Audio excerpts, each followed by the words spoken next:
Well, again, thank you so much for being here today. This is the third part of this series, A Thrill of Hope, and today we look at hope for the seekers.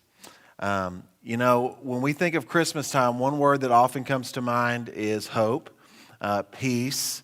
There's another word that comes to mind, joy.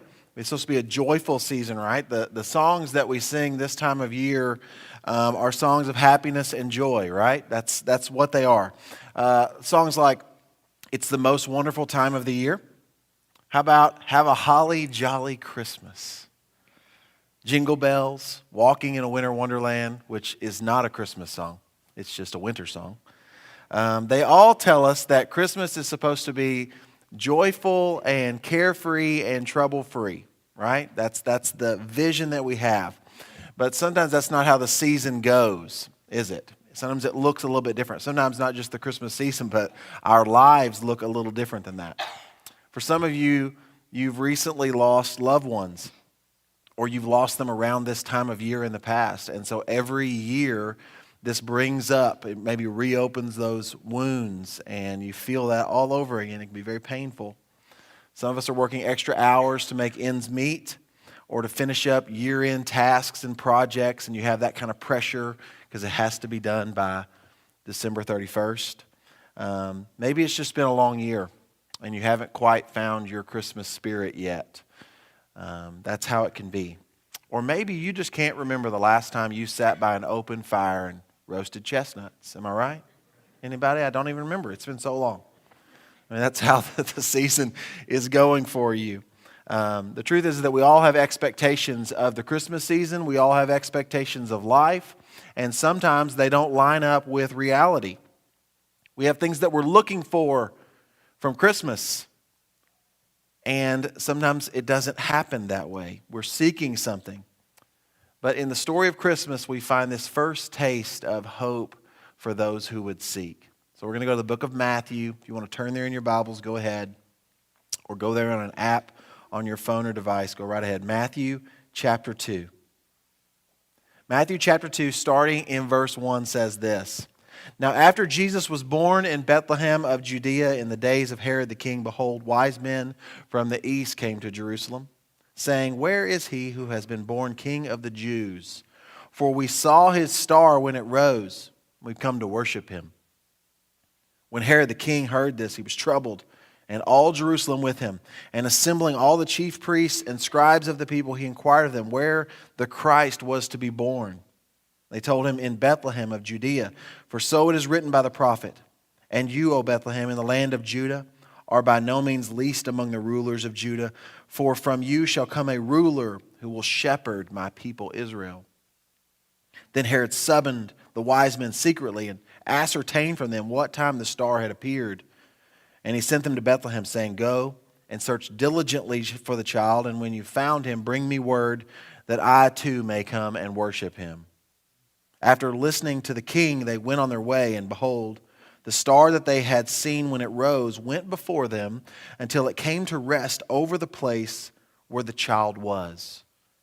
And when they saw the star, they rejoiced exceedingly with great joy.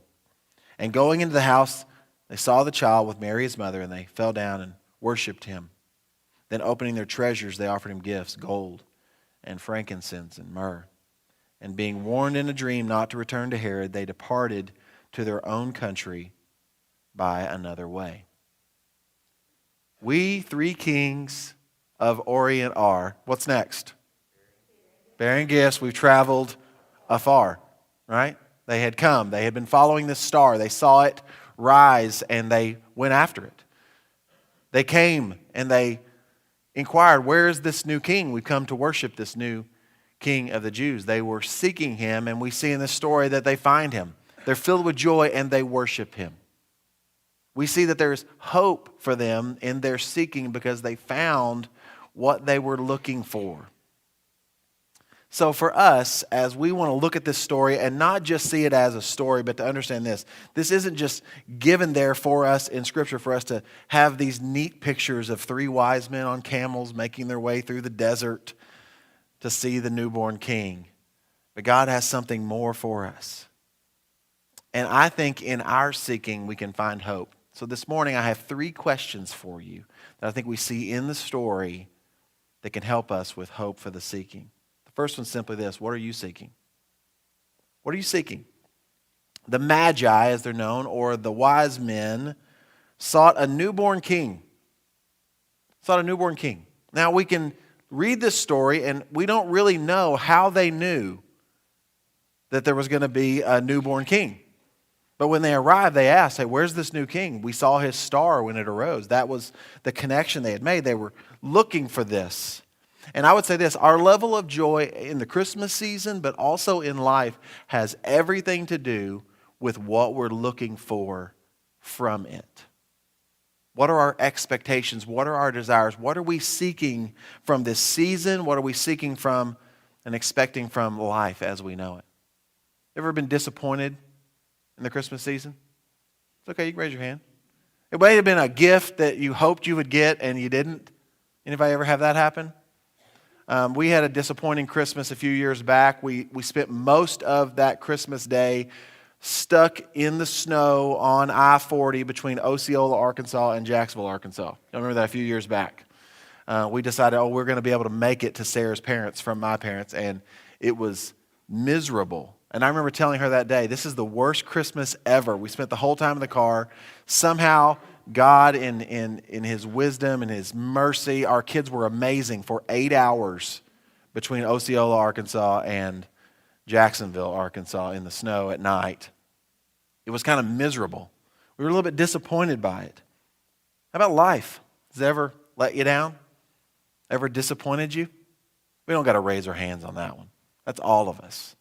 We've all had disappointing moments, relationships, days, seasons. Things didn't go the way we planned, the way we hoped. We didn't find what we were looking for. We didn't get what we were hoping for from life. And I would say this: every one of us, within us, we are searching, seeking, looking for something. It's what drives us. It's what motivates us. We may be looking for approval, maybe looking for accomplishment, maybe looking for success, satisfaction in life. We're all searching for something because God has made each and every one of us where we are missing something. We come into this earth as little babies, and we are created in the image of God, and we are crafted and, as the scriptures tell us, knit together in our mother's wombs. But we come into this world, and you may look and go, oh, that child is perfect, but that child is missing something. They're not complete. And we can grow through childhood, we can even find ourselves in adulthood still missing something. Ecclesiastes 3:11 says this: He has made everything appropriate in its time. He has also put eternity in their hearts. But no one can discover the work God has done from beginning to end. God has put within us eternity. What does that mean? I would just simply say this: within each of us, we know that there is something more. We know that there is something eternal. And I think our natural instinct is to seek to satisfy that need, to search for that, to seek for it. We're all searching for something. We're all looking for something in life because there's something missing in us. And I'm sorry, but your spouse, your loved one, your fiance, they will not complete you. That work will not complete you. That big accomplishment will not complete you. Because there is something within us. There is a hole, and it's been called the God-shaped hole. You may have heard that before. It's within us. We know that there's something more. God planted it in us so that we would seek after Him. He wants us to seek after Him. And I believe that God in His wisdom put a new star in the sky, planted within these wise men this desire that was inescapable for them, so much that they packed up, they brought gifts, and they went searching and seeking.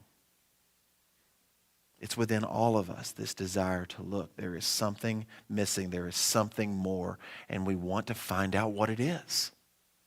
And we'll try all these different things to try to meet the need, to try to satisfy the longing, to fill the emptiness. What are you seeking? And the second question is this: where are you looking? So the wise men saw this star arise, and they went after it. It was something new. They were obviously men who would notice these things. They studied the skies. They knew the stars. This one was brand new, and they went following after it. They went following after it. They sought after it. That's what they were looking. But it says that, I don't know if the star disappeared for a moment or if they took their eyes off of it, but the star, rather than continuing to follow that star to Bethlehem, where did they go? They went somewhere else. They went to Jerusalem. They wound up in the palace of the king. And it makes perfect sense that if you're looking for a newborn king, where do you go? You go to the palace. Because you would think that the newborn king is the son of the current king. But he wasn't the son of Herod. He was the son of God. And maybe they just followed their own earthly wisdom for a little while and they found themselves in Jerusalem. I believe all part of God's plan. As he would use Herod, as he would move Mary and Joseph, if you keep reading the story, move them out and into Egypt and then move them back. God in his wisdom was working. But when they got close, they stopped following the star. They followed their logic and they went to a logical place. And since we're all searching and seeking in this life, the thing is that we may try to use logic to locate the place to search for what's missing in us, but it's not a logical thing that's missing. It's a spiritual thing. We have a spiritual need. But we look in physical places to try to meet a spiritual need. We use physical things. We use temporal things. We use things of the earth. And none of them fit the whole. None of them satisfy the longing. And so when that one disappoints, what do? We move on to the next one and the next one. We're looking in the wrong places for what it is that God has for us because our tendency is to look in the wrong places. In this Christmas season, you could be looking for the perfect gift, the perfect gathering, the perfect Christmas Eve service. Those will both be next week. Here, 10 and 5. In life, we look for relationships, accomplishments. But when the Magi heard from the scribes, they went back to following the star. And it says when it stopped over the place, they were filled with joy. They rejoiced with great joy. And when they started following God, it led them to Jesus. Proverbs 14:12 says this: there's a path before each person that seems right, but its end is in death. It ends in death. So this has been kind of a life verse for me. Some of you have much more inspirational life verses than I do with Proverbs 14:12. But here's what I know. My natural instinct is wrong. What seems right to carry often leads to death. What seemed right to the wise men led them to Herod. He gets freaked out. He says, I tell you what, you go and find him and then come tell me where he is and I'll go worship him too. Or put him out of the way. It says in a dream, God revealed to them, hey, don't go back to Herod. Herod panicked further and said, I tell you what, let's just go to that place and kill all the babies 2 and under. All the male babies 2 and under. Let's just wipe them out. It led to death. Matthew 7:13 says, you can enter God's kingdom only through the narrow gate. The highway to hell is broad and its gate is wide for the many who choose that way.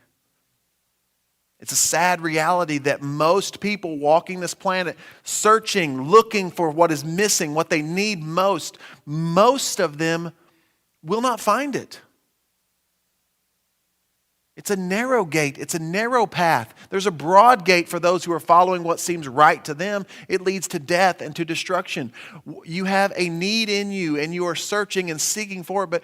But what are you looking for and where are you looking? Because you're not going to find it in the things of this life.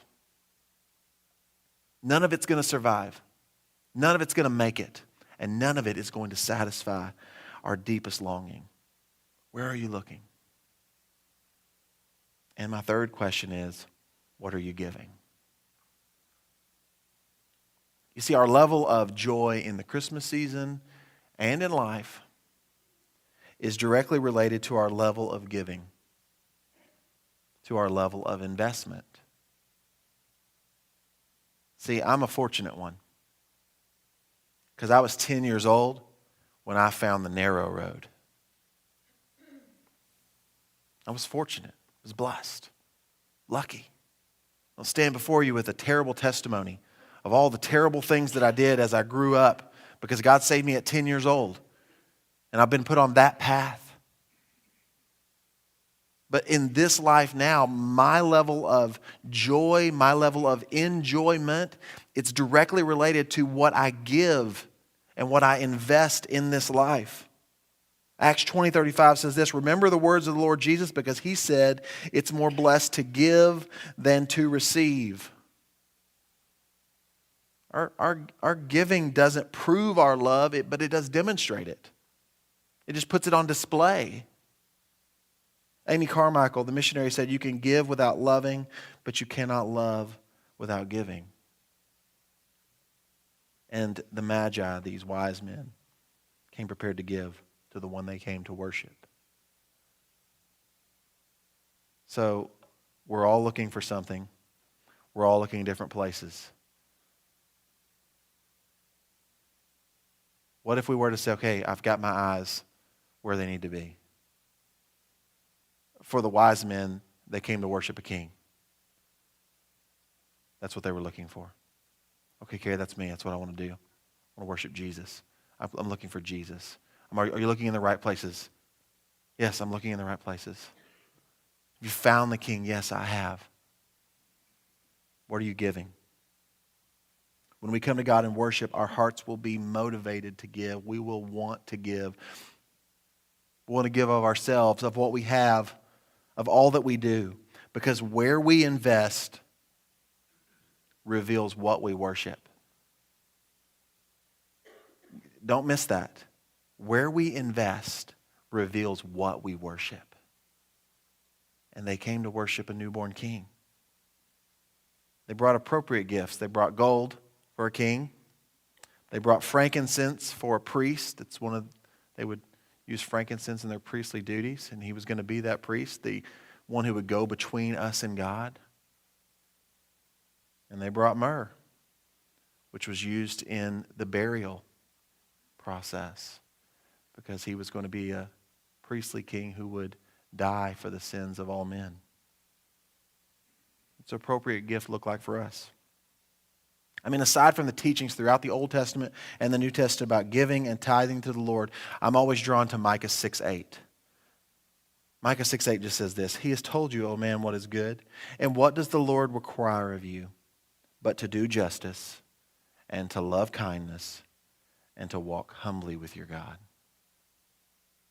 We can give love and kindness to our friends and family. We can give help to the hurting and the needy. We can give forgiveness to those who've hurt us and those who need forgiveness. Because hope for the seeker isn't found in getting more for yourself. It's found in giving yourself away. Matthew 16:25, if you try to hang on to your life, you'll lose it. But if you give up your life for my sake, you will save it. You see, the ultimate hope for the seekers is found because the thing that we're truly seeking isn't a thing. It's a he named Jesus. And there's hope for the seekers because the one we seek came seeking us. Ultimately, the Christmas story, even the story of these wise men who came seeking a newborn king, is that the newborn king came seeking them. That the God of this sun put a star in the sky to draw them in. Luke 15:3-7 says this. So Jesus told them this story. If a man has 100 sheep and one of them gets lost, what will he do? Won't he leave the 99 others in the wilderness and go to search for the one that's lost until he finds it? And when he has found it, he will joyfully carry it home on his shoulders. When he arrives, he will call together his friends and neighbors, saying, rejoice with me, because I've found my lost sheep. In the same way, there is more joy in heaven over the one lost sinner who repents and returns to God than over 99 others who are righteous and haven't strayed away. The one we seek came seeking us. John 10:10, a thief comes only to steal and to kill and destroy, but I have come so that you may have life and have it in abundance. Mark 2:15, later Levi invited Jesus and his disciples to his home as dinner guests, along with many tax collectors and other disreputable sinners. There were many people of this kind among Jesus' followers. But when the teachers of religious law, who were Pharisees, saw him eating with tax collectors and other sinners, they asked his disciples, "Why does he eat with such scum?" When Jesus heard this, he told them, "Healthy people don't need a doctor. Sick people do. I have come to call not those who think they're righteous, but those who know they're sinners." The one we seek came seeking us. Romans 5:8, but God showed his great love for us by sending Christ to die for us while we were still sinners. The thing we need most, the one we seek, the one our heart truly desires, came seeking us.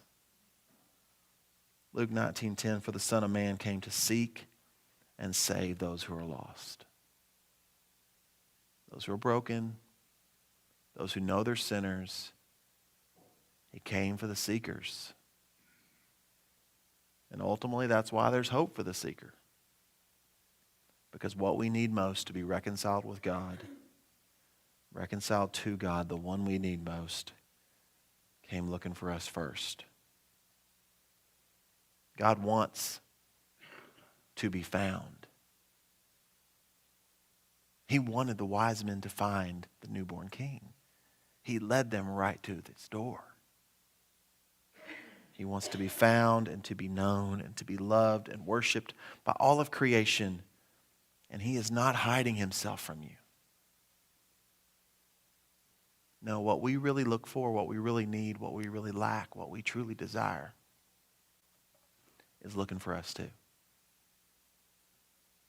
So the response to this is simply this. Maybe you've been looking for the wrong things. Truthfully, maybe you've been looking for things. Trying to fill a hole, fill an emptiness, fill a longing.